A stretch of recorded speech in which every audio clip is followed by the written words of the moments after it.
કેમ છો દોસ્તો? સ્ટોરીઓની દુનિયામાં સ્વાગત છે.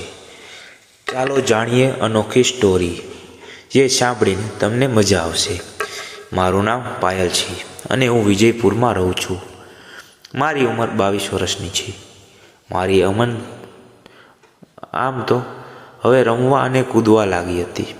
મેં પહેલી વખત મારી અમાનતોને મારા બનાવીને આપી હતી. મને ખૂબ જ દુઃખ થયું હતું. મારા બનેવી મારા સગા બનેવી નહોતા. તે મારા કાકાની છોકરીના પતિ હતા. એટલા માટે હું પણ તેમને બનેવી કહેતી હતી, પણ તેમને બનેવી નહોતી કહેતી. હું તેમને વિશાલ કહીને બોલાવતી. તેમની ઉંમર 28 વર્ષની હશે.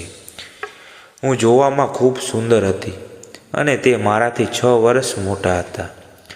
હું મારી ફેમિલ સાથે ગામડામાં રહેતી હતી.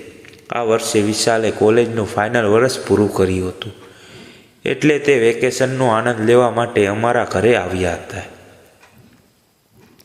જ્યારે પણ વિશાલ મારા ઘરે આવતા ત્યારે માતા પિતા અને માતા ખૂબ જ ખુશ થતા. વિશાલ પણ દેખાવમાં ખૂબ જ સુંદર હતા. તેની બોડી પણ હતી. તેની તંદુરસ્તીનું ખૂબ જ ધ્યાન રાખતા હતા. જ્યારે વિશાલ મારા ઘરે આવ્યા તો મને જોતા જ રહી ગયા. અમે બંને ખૂબ જ વાતો કરી. મારા માતાએ સાંજે જમવાનું બનાવી. જમ્યા પછી વિશાલ મારા માતા પિતાને પોતાની સાથે સૂવા માટે બોલાવી લીધા. વિશાલ સવારમાં થોડું મોડા જાગતા હતા, એટલે પિતા કામ માટે નીકળી ગયા. મા રસોડામાં રસોઈ બનાવવા લાગી હતી. થોડી વાર પછી હું રૂમમાં તૈયાર થઈ. પછી હું ચા આપવા માટે વિશાલની પાસે ગઈ તો એ મને જોતા જ રહી ગયા. તેમણે મને કહ્યું કે આજે તું ખૂબ જ સુંદર લાગે છે. તું આટલું બધું તૈયાર થઈને કોના માટે આવી છો? મેં વિશાલને કહ્યું, આખા ઘરમાં અત્યારે તમે એક જ છો. તો વિશાલ કહેવા લાગ્યા, મારી માટે આટલું તૈયાર થવાની શું જરૂર છે?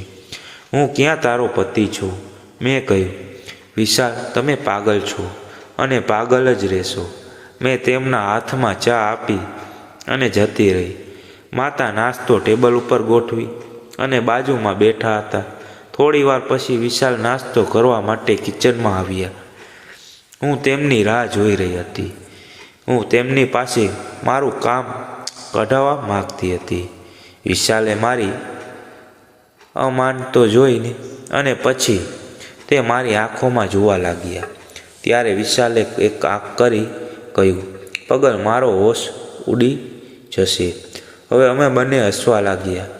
હું નાસ્તો કરતાં કરતાં તેમને જોઈ રહી હતી, એટલે મેં વિશાલને પૂછ્યું, શું તમે દૂધ પીવા માંગો છો?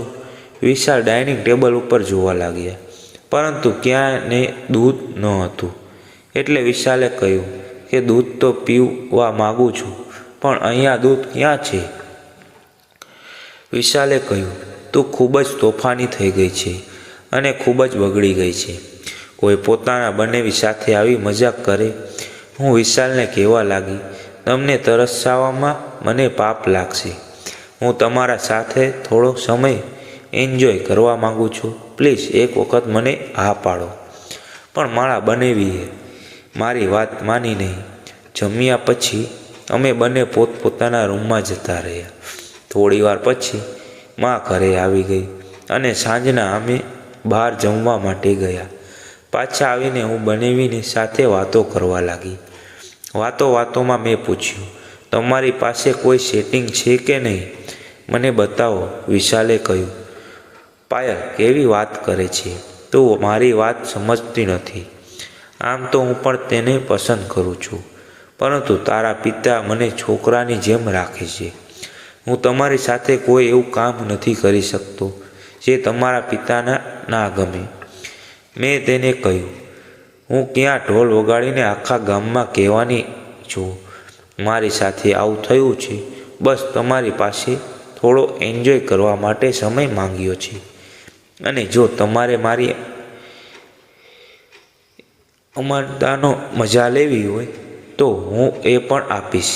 વિશાલે કહ્યું, અરે પાયલ, તું તો ખોટું લગાડી ગઈ. મેં તેને કહ્યું, હું દૂધ પીવડાવવા માગું છું. દૂધ પીવા માટે એટલા બધા ડરવાની જરૂર નથી. ત્યારે વિશાલે મને કહ્યું, અરે પાયલ, તું તો ખૂબ ચાલુ છે. જિંદગીની અંદર દરેક ક્ષણ મજા લેવાનો છે. પછી વિશાલે કહ્યું, મારે દૂધ પીવું છે. એટલે મેં તેને કહ્યું, તમે જેટલું પીવા માંગો છો તેટલું દૂધ હાજર છે. થોડી વાર પછી મને ખબર પડી કે મારા બનેવી પણ દૂધ માટે કેટલા તડપતા હતા. એમને કલાક સુધી દૂધનો ગ્લાસ મૂક્યો નહીં. અને પછી તો તેને કહ્યું, મારે સવારી કરવી છે. તો મેં કહ્યું, તમને સવારી કરવા આપીશ, પણ એક શરત છે. જ્યારે હું કહું ત્યારે આવવું પડશે અને મારી વાત માનવી પડશે. પછી વિશાલે હા પાડી અને પછી મેં રાત્રે તેમને બોલાવીને 3 કલાક સુધી સવારી કરાવી. અને પછી બનેવીને સવારી કરાવીની આદત પડી ગઈ હતી. તેથી અમે દરરોજ મોજ કરતા હતા. મને હવે આવી આદત પડી ગઈ હતી જે મને દરરોજ જન્નતની શેર કરાવતી. ધન્યવાદ.